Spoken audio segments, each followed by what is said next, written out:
We've established that Jesus demonstrated for us what it looks like to lead small.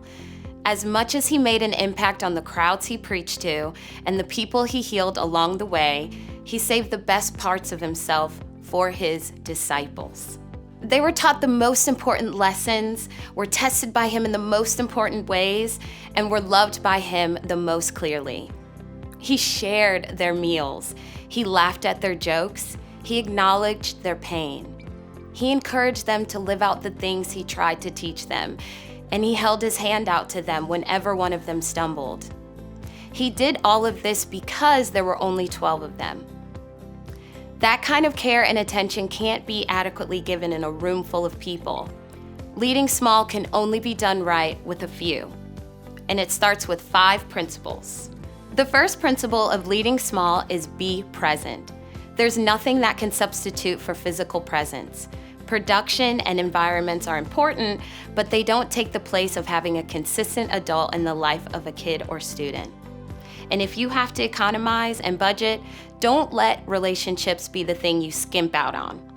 Give your attention and energy towards giving those relationships priority and life. At the end of the day, something else will outshine you as far as production and environments go. Disney and social media are loud contenders for kids and students' attention.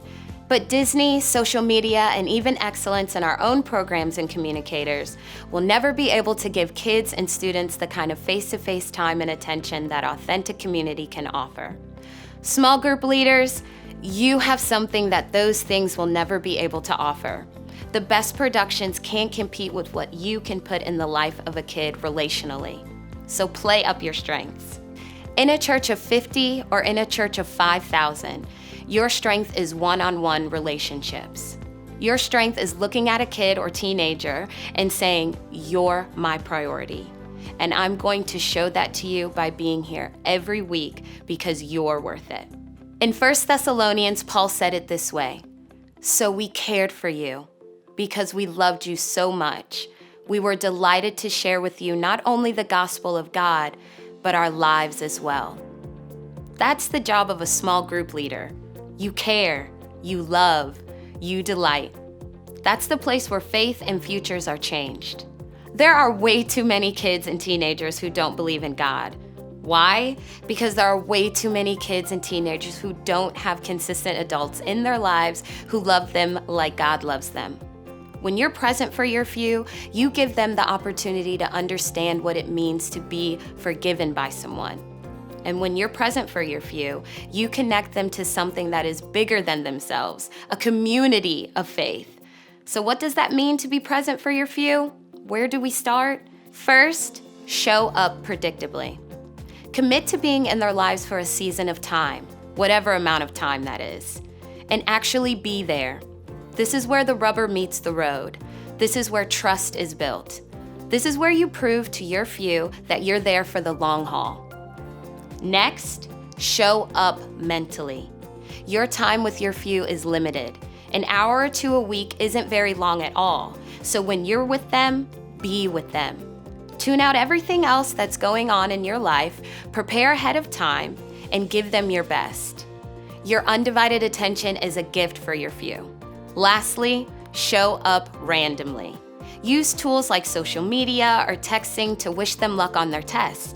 Be a smiling face in the crowd at a game or recital. Support them during milestones like graduations or birthday parties. Reinforce that you believe in them and care for them.